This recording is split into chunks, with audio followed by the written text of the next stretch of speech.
하나님 중심에서 자기 중심으로 사람을 바꾸어 놓았습니다. 창세기 3장에서 이 뱀이 하와를 유혹하면서 이런 말을 합니다.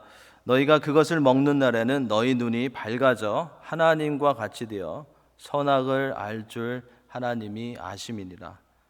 그래서 하나님이 이 나무의 열매를 먹지 말라고 한 것이라고 그렇게 뱀이 말합니다. 창세기 3장 6절에 보면 이 뱀이 하와를 유혹할 때 하와는 이 선악을 알게 하는 나무를 보고 이런 생각을 했습니다. 여자가 그 나무를 본즉 먹음직도 하고 보암직도 하고 지혜롭게 할 만큼 탐스럽기도 한 나무인지라. 자, 그리고 어떻게 했습니까? 여자가 그 열매를 따먹고 자기와 함께 있는 남편에게도 주매 그도 먹은지라. 저는 이 말씀을 읽을 때마다 혼자만 먹지 왜 남편에게 주었을까? 참 안타깝다라는 그런 생각을 하게 됩니다. 유혹을 받고 죄에 빠지면 이렇게 하나님을 기쁘시게 하는 것 중심에서, 하나님 명령에 순종하는 것 중심에서 자기를 만족하게 하고 자기를 기쁘게 하는 쪽으로 가게 되는 것입니다. 이처럼 타락한 인간은 모두가 자신을 섬기며 자신을 기쁘게 하는 일을 따라가게 됩니다. 로마서 3장에 가보면 이것을 잘 보여주고 있습니다. 로마서 3장에 가보면 이러한 상태를 모든 사람이 죄를 범하여서 하나님의 영광에 이르지 못했다고 정리해주고 있습니다. 그리고 깨닫는 자도 없고 하나님을 찾는 자도 없고 함께 다 무익하게 되고 선을 행하는 자도 없다고 했습니다. 이렇게 되니까 인간이 하나님을 영화롭게도 할 수 없고 하나님을 즐거워할 수도 없게 된 것입니다. 사람들은 자신들의 노력으로 선한 일로 종교적인 그런 모습으로 하나님을 영화롭게 하고 하나님을 즐거워하려고 노력해 보지만 죄로 막혀 있는 하나님과의 관계 가운데는 아무것도 되지 않습니다. 아무것도 할 수 없습니다. 그래서 하나님께서 예수 그리스도를 이 땅에 보내주신 것입니다. 우리는 예수 그리스도를 통해서 하나님을 영화롭게 할 수 있고 하나님을 즐거워할 수 있습니다. 우리는 스스로의 노력이 아니라 예수님의 구속사역을 통해서 하나님의 형상을 회복할 수 있기 때문에 예수님 안에 거할 때에 우리를 창조하신 그런 목적을 발견하고 그 목적을 이루어 갈 수 있는 것입니다. 자, 이제 그러면은 하나님을 영화롭게 하는 것에 대해서 한번 살펴보도록 하겠습니다. 우리가 보통 glorify God이라고 이야기하는 그러한 부분입니다. 우리가 여기서 항상 혼동되지 않고 기억해야 할 것이 있는데요. 그것은 하나님을 영화롭게 한다는 것은 하나님을 영화롭게 만드는 것이 아니라는 것입니다. 굉장히 중요한 그런 포인트입니다. 하나님을 영화롭게 한다는 것은 하나님을 영화롭게 만드는 것이 아니라는 것입니다. 하나님은 이미 그리고 영원토록 영화로우신 분이십니다. 그래서 우리가 드리는 예배를 통해서 하나님을 더 영화롭게 만들 수 없고요. 우리가 드리는 찬양이나 기도를 통해서 하나님을 더 영광스럽게 우리가 만들 수 없습니다. 하나님은 영원토록 영화로우신 분이시기 때문입니다. 그러면 우리가 많이 사용하는 그 표현이 하나님께 영광을 돌리는 것 그리고 하나님을 영화롭게 한다는 이 표현이 어떠한 뜻을 가지고 있을까요? 시편 19편 1절의 말씀을 보면 우리가 이 말씀을 이해하는데 많은 도움이 됩니다. 시편 19편 1절 제가 읽겠습니다. 하늘이 하나님의 영광을 선포하고 궁창이 그의 손으로 하신 일을 나타내는도다. 다시 한번 읽겠습니다. 하늘이 하나님의 영광을 선포하고 궁창이 그의 손으로 하신 일을 나타내는도다. 하나님을 영화롭게 한다는 것은 하늘과 궁창이 하는 것처럼 우리가 하나님의 영광을 선포하고 하나님께서 하신 일을 확대해서 세상에 보여주는 것입니다. 사람들이 하나님의 능력과 위엄과 사랑을 볼 수 있도록 매그니파잉 글래스처럼 돋보기처럼요 확대해서 보여주는 것이 하나님을 영화롭게 하는 것입니다. 그래서 영어 찬양에는 Oh magnify the Lord라는 그런 찬양들이 똑같은 제목을 가진 찬양들이 많이 있습니다. 하나님을 magnify 하는 것, 그것이 하나님을 영화롭게 하는 것입니다. 이처럼 하늘과 궁창과 사람의 최고의 목적은 하나님이 어떠한 분이신가를, 그리고 하나님의 능력을 나타내는 것입니다. 그런데 모든 피조물들과 달리 사람은 자발적으로 기쁨 가운데, 즐거워하는 가운데 하나님의 영광을 나타내는데 사용되고 있습니다. 하늘이 원하든지 원하지 않든지 계속해서 하나님의 영광을 선포해야 합니다. 그러나 사람은 하나님을 영화롭게 하는데 직접 참여할 수도 있고요, 다양하게 하나님을 높일 수 있습니다. 우리가 그러한 특권을 받은 것입니다. 예수님께서는 요한복음 17장 4절에서 하나님을 영화롭게 하는 것, 또 하나님을 즐거워하는 것이 어떠한 것인가를 보여주십니다. 17장 4절 예수님의 기도 가운데 나오는 말씀인데요, 아버지께서 내게 하라고 주신 일을 내가 이루어 아버지를 이 세상에서 영화롭게 하였사오니. 예수님께서는 하나님께서 원하시는 것을 자원하셔서 기쁨 가운데 하셨습니다. 예수님은 자원하셔서 하나님께서 원하시는 것을 이루셨기 때문에 하나님을 영화롭게 하시는 것이었고 하나님을 즐거워하시는 것이었습니다. 하나님을 영화롭게 하는 부분 가운데 아주 특별한 그런 케이스가 있습니다. 그것은 자원하지 않으면서도 하나님을 영화롭게 하는 그런 케이스입니다. 아주 특별한 케이스입니다. 로마서 9장 21절부터 23절에 나오는 이 토기장이와 진흙의 비유에서 우리가 이 말씀을 볼 수 있습니다. 로마서 9장에 보면 진노의 그릇이 언급이 되고요, 또 긍휼의 그릇이 언급이 됩니다. 진노의 그릇이 된 자는 긍휼의 그릇이 된 자나, 진노의 그릇이 된 자나 긍휼의 그릇이 된 자나 둘 다 하나님의 영광을 나타내는 그런 도구로 사용된다는 말씀이 로마서 9장에 나와 있습니다. 구원받은 자에 의해서는 하나님의 자비가 드러나고 진노의 그릇이 된 자들에 의해서는 하나님의 공의와 진노가 드러날 수 있기 때문에 하나님을 영화롭게 한다는 것입니다. 애굽의 이 바로와 이스라엘 백성들을 생각하면 이 부분이 조금 더 이해가 됩니다. 하나님께서는 마음이 강팍한 바로를 심판하심으로 하나님의 공의를 나타내셨습니다. 그리고 고통당하는 이스라엘 백성들을 구원해 주심으로써 하나님의 사랑과 하나님의 자비를 나타내셨습니다. 두 케이스 모두 다 하나님을 영화롭게 한 것입니다. 우리는 우리 주위에 있는 영혼들이, 그리고 가족들이 하나님의 공의의 심판을 받게 되어서 하나님을 영화롭게 하는 그런 존재들이 아니라 예수 그리스도를 믿고 구원받고 하나님의 자비와 사랑을 나타내는 그런 삶을 통해서 하나님을 영화롭게 하는 이들이 될 수 있도록 기도해야 할 것입니다. 우리가 하나님께 영광을 돌린다고 할 때 우리의 마음이 항상 고정되어 있는 그런 부분들이 있습니다. 예배, 찬양, 기도, 섬김, 전도. 그죠? 우리가 하나님께 영광을 돌린다고 할 때는 예배를 통해서 하나님께 영광을 돌려야 한다. 찬양을 통해서 하나님을 영화롭게 해야 된다. 기도를 통해서, 섬김을 통해서, 전도를 통해서 하나님께 영광을 돌려야 한다라는 말을 합니다. 그것이 틀린 말은 아닙니다.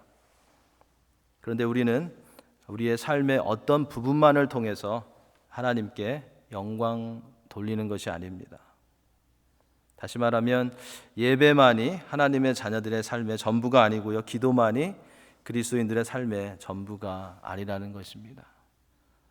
사실 예배하는 시간보다, 기도하는 시간보다 다른 삶의 부분이 우리에게는 더 많이 있습니다. 그래서 성경에서 가르쳐주는 하나님을 영화롭게 하고 하나님께 영광을 돌린다라는 것은 삶의 모든 부분에서 그렇게 해야 한다는 것입니다. 우리가 함께 모여서 예배드리는 것을 통해서 하나님을 영화롭게 할 수 있는 것이고요. 우리가 직장에서 정직하고 성실하게 그리스도인의 그런 모습으로 나타내면서 일하는 그런 모습을 통해서 하나님께 영광 돌릴 수 있는 것입니다. 그리고 가정에서 힘들지만 하나님께 감사하며 가족들을 섬기는 그런 모습을 통해서도 똑같이 하나님을 영화롭게 할 수 있는 것입니다. 그래서 성도는 교회 안에서의 삶과 교회 밖에서의 삶에 예배 시간의 모습과 예배 후의 삶이 크게 다르지 않아야 할 것입니다. 굉장히 힘든 부분입니다. 그런데 최소한 교회 안에서의 삶과 교회 밖에서의 삶이 비슷해야 할 것 같습니다. 제가 학생들을 지도할 때 그 학생들로부터 자주 듣는 그런 이야기가 있습니다. 야, 여기 교회인데 그런 말 하면 되냐? 그죠? 많이 들었던 그런 말일 것입니다. 야, 여기 교회인데, 교회 안인데 그렇게 하면 돼? 그런 말을 하면 안 되지. 상당히 비성경적인 그런 말이죠. 나쁜 말, 저주의 말, 상처를 주는 말, 가십 등은 교회 안에서뿐만 아니라 교회 밖에서도 하면 안 되는 것입니다. 그런데 교회 밖에서는 하는 말이나 행동이 교회 안에서 있을 때와 다른 그런 성도들이 많이 있습니다. 우리 자신들이 많이 찔리는 그런 부분입니다. 우리는 될 수 있으면 그 갭을 계속해서 줄여가는 그런 성도가 되어야 하겠습니다. 우리가 하나님을 영화롭게 한다, 하나님께 영광을 돌린다고 할 때 바른 태도는 의식적으로 우리 삶의 전체를 통해서 하나님을 높이고 하나님을 나타내는 것입니다. 고린도전서 10장 31절의 말씀을 우리가 기억하면 좋을 것 같습니다. 그런즉 너희가 먹든지 마시든지 무엇을 하든지, 다 외우시는 말씀이죠. 그런즉 너희가 먹든지 마시든지 무엇을 하든지 다 하나님의 영광을 위해서 하라는 말씀입니다. 영어 표현이 더 좋은 것 같아요. Do it all for the glory of God. Do it all to the glory of God. 우리가 이 말씀을 외워서 교회 안에 있을 때, 교회 밖에 있을 때, 가정에 있을 때, 직장에 있을 때 무엇을 하든지 하나님을 영화롭게 하는 그런 성도가 되어야 하겠습니다. 이것이 하나님 중심으로 사는 삶이고 그리스도를 주인으로 모신 이들의 삶인 것입니다. 다니엘서에 보면 다니엘서 1장, 2장, 6절에 나오는 이 다니엘의 모습을 통해서 다 하나님의 영광을 위해서 하라라는 그런 좋은 이그젬플을 우리가 볼 수 있습니다. 다니엘은 뜻을 정하여서 우상과 연결이 되는 그런 왕의 음식과 왕이 마시는 그런 포도주를 통해서 자기 자신을 더럽히지 않기로 결단했습니다. 다니엘은 비록 포로로 잡혀왔지만 하나님께서 그에게 주신 지혜로 성실하게 여러 왕들을 섬겼습니다. 바벨론 왕과 메데 파르시아 왕을 섬겼습니다. 느부갓네살 왕, 벨사살 왕, 다리오 왕, 고레스 왕을 섬겼습니다. 그리고 다니엘과 그의 친구들은 위기 가운데서도 기도하는 것을 포기하지 않았습니다. 다니엘은 그가 먹는 것을 통해서, 그가 하는 일을 통해서, 그리고 하나님께 예배하고 기도하는 것을 통해서 하나님을 나타냈던 것입니다. 그의 삶을 통해서 하나님께 영광을 돌렸던 것입니다. 모든 삶의 영역을 통해서 하나님을 영화롭게 했던 것입니다. 하나님께서는 우리가 그냥 느낌대로, 그리고 우리가 알아서 하나님을 영화롭게 하고 하나님을 즐거워하라고 하시지 않으셨습니다. 그래서 우리 느낌대로 그냥 알아서 하나님을 영화롭게 하고 하나님 안에서 즐거워한다면 많은 문제들이 있을 것입니다. 하나님께서는 성경을 통해서, 하나님의 말씀을 통해서 우리의 삶의 모든 부분에서 하나님께 영광 돌리고 하나님을 즐거워할 수 있는 그런 방법들을 가르쳐 주셨습니다. 이렇게 하나님의 말씀이 우리가 하나님 중심으로 살아가는 방법을 가르쳐 주는데요. 사람들은 이 성경에 대해서 다른 그런 의견들을 가지고 있습니다. 여러분들은 어떤 생각을 하고 계신지 한번 점검해 보시기 바랍니다. 첫 번째는 자유주의적인 그런 관점입니다. 이들은 성경의 어떤 부분은 하나님의 말씀이고 다른 부분은 인간의 말이라고 그렇게 믿습니다. 예를 들자면 성경에 나오는 빨간 글씨는 하나님의 말씀이고 나머지는 인간의 말이다라고 주장을 합니다. 하나님께서 사람 저자들을 통해서 성경을 기록하게 하셨으니까 또 어떤 면에서는 또 이것을 따라갈 수도 있을 것 같습니다. 두 번째는 신정통주의에 관한 그런 그들이 보는 그런 관점입니다. 이들은 성경은 오류가 있는 인간의 말이라고 생각합니다. 그런데 이러한 인간의 말들을 읽을 때 하나님께서 하나님의 참된 말씀을 사람들에게 넣어준다고 그들은 주장합니다. 설명이 그럴듯합니다. 그죠? 성경은 사람이 썼기 때문에 인간적인 오류가 있는 말인데 그러한 성경을 읽을 때 하나님께서 하나님의 참된 말씀을 사람들의 마음에 넣어준다. 자, 세 번째는 개혁주의적인 그런 관점입니다. 이것은 성경은 한 단어, 한 문장까지 성경 전체가 하나님의 말씀이라고 믿는 것입니다. 어떤 것이 성경에 대한 우리의 신앙의 관점입니까? 세 번째, 개혁주의적인 그런 관점입니다. 성경은 하나님의 영감을 입지 않은 그런 부분이 없습니다. 성경은 하나님의 말씀입니다. 그렇기 때문에 신약 구약 성경은 우리가 어떻게 하나님을 영화롭게 하고 우리가 어떻게 하나님을 기뻐할 수 있는지를 가르쳐 줄 수 있는 것입니다. 이러한 하나님의 말씀에는 중요한 그 세 가지 특징이 있습니다. 첫째로 성경은 하나님의 말씀은 오류가 없다는 것입니다. 성경이 말하는 모든 것이 진리라는 것입니다. 사실이라는 것입니다. 둘째로 성경은 명백하고 명료하다는 것입니다. 성경은 보통 사람들이 읽을 수 있도록 누구나 읽을 수 있도록 기록되었다는 것입니다.